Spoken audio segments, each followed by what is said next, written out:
Vamos falar sobre dois temas especiais: meio ambiente e cidadania no trânsito. Você sabe o que é cidadania? Você sabe o que pode fazer para melhorar o meio ambiente? O que o seu carro tem a ver com qualidade de vida? Carol, nós estamos aqui no centro da cidade para conversar com algumas pessoas sobre meio ambiente e cidadania. Você sabe o que é cidadania? Cidadania é o direito do cidadão de ir e vir a qualquer momento, em qualquer lugar, não é isso? É o ser humano ter consciência dos seus direitos, dos seus deveres e do seu papel dentro da sociedade. Cidadania é o direito que cada cidadão tem de desfrutar daquilo que pertence à sua terra. Cidadania é direito que uma pessoa tem de ir e vir, de permanecer, de usufruir de bens que o governo possa oferecer.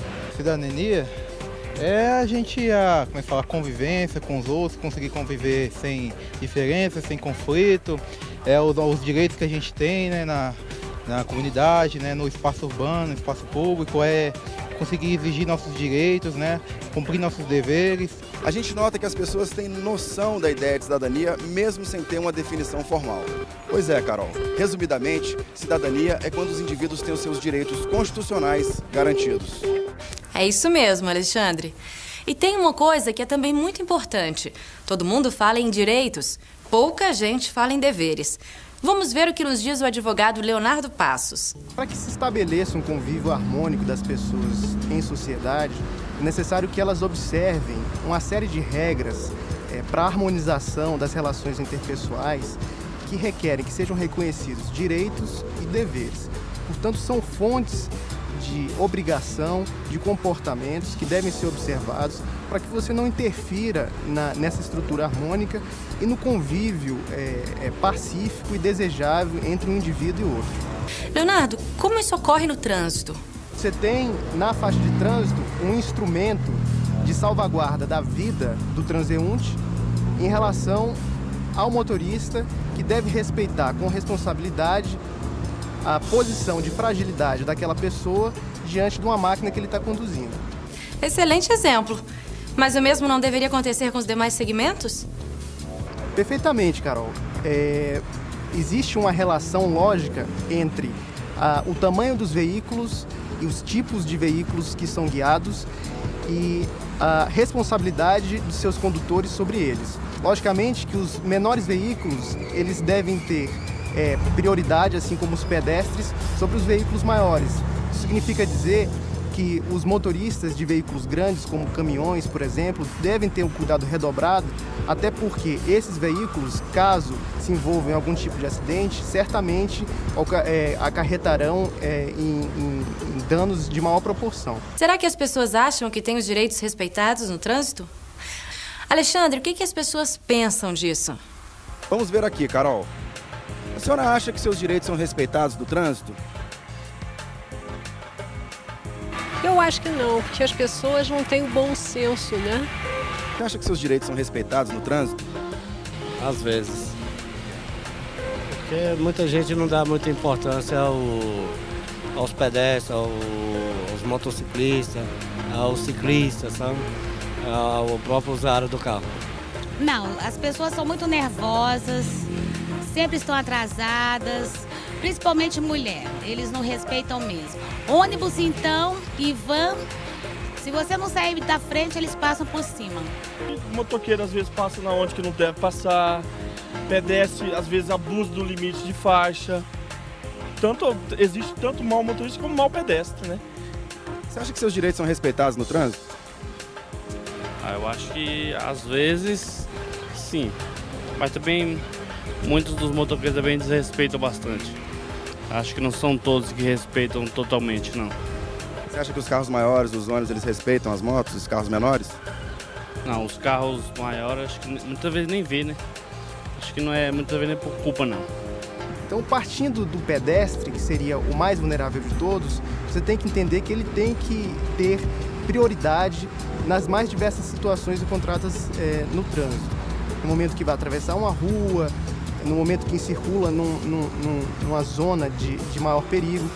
O ciclista, por sua vez, também, na sequência. Os carros menores devem ter também uma certa prioridade em relação aos carros maiores, a exemplo do que acontece com os caminhões, que devem ter um maior cuidado ao transitar, porque que, caso se envolvam em acidentes, certamente ocasionarão danos a terceiros de maiores proporções.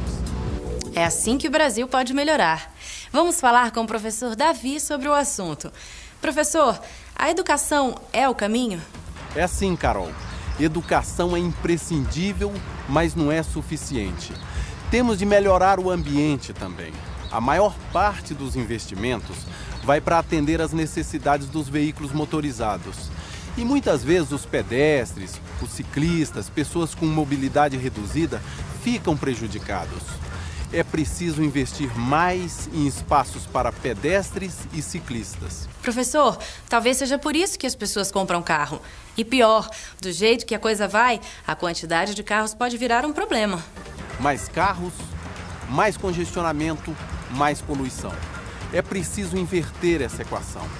O transporte motorizado tem inúmeras vantagens, mas tem alguns problemas graves.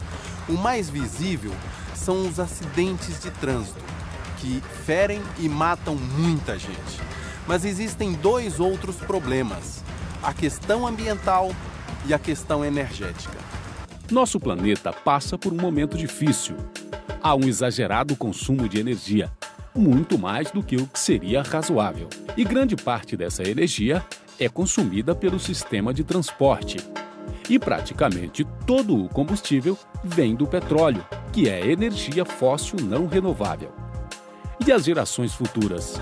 O que sobrará para elas? A questão ambiental é também complicada. Estamos modificando radicalmente o nosso ambiente em função do sistema de transporte. E há muita coisa sendo destruída para que os carros possam passar. Vamos ver com uma especialista quais as principais consequências do trânsito no meio ambiente. O trânsito, em todo o mundo, é o maior poluidor. Especificamente no Brasil, 72% das emissões de CO2 vêm das queimadas. E em segundo lugar está o setor de transporte, contribuindo com 9%. Mas com certeza o trânsito é o maior contribuinte para a poluição ambiental. Você falou em poluição do ar. Esse problema é mais sério nas grandes cidades? Nas grandes cidades você tem uma concentração de veículos no pequeno espaço, com congestionamento, velocidades baixas, o que faz aumentar ainda mais a emissão de poluentes por esses veículos. Não temos a dimensão do problema. Veja só, há situações que passam desapercebidas no nosso cotidiano. O barulho do veículo causa estresse e problemas de audição. Um caminhão carregando produto químico, que no caso de acidente derruba esse líquido num rio, mata peixes, plantas e influencia o nosso ecossistema. Além da poluição que respiramos, que fatalmente causa problemas à saúde. O professor Frederico analisa as modificações ocorridas nas cidades brasileiras para adaptação ao tráfego de veículos. Professor, o que está ocorrendo nas nossas cidades? Bom, as nossas cidades estão crescendo de forma desorganizada. O contingente de pessoas que chega nas grandes cidades brasileiras, nas cidades de médio porte, assim como o contingente de pessoas que nasce, cresce, pelo aumento vegetativo de população, tem feito as cidades crescerem vertical e horizontalmente, mas com um padrão de planejamento urbano extremamente pobre, extremamente defeituoso. Isso tem feito com que os padrões de circulação, as soluções viárias, as soluções de trânsito e tráfego apresentem vários problemas importantes e nós tenhamos cidades que são perigosas, em parte, e que são razoavelmente inadequadas para o trânsito de veículos, apesar de você ter o veículo individual como uma forma dominante de transporte nessas nossas cidades. Nós podemos fazer muito para promover a cidadania e cuidar do nosso ambiente de trânsito. Isso não é apenas responsabilidade dos outros, é nossa também. Vamos ver o que cada um de nós pode fazer. Todos nós precisamos nos locomover, mas em distância curta podemos ir a pé ou de bicicleta e deixar o carro em casa. É mais saudável e colaboramos com o meio ambiente. Podemos também utilizar transporte coletivo. Isso proporciona convívio com outras pessoas, não precisamos estacionar o carro e podemos fazer a viagem apreciando a cidade. Cuidar do carro, mantê-lo bem regulado para que ele polua menos. dirigir sem desperdiçar combustível, não acelerar bruscamente, manter os pneus calibrados. Respeite as regras de trânsito.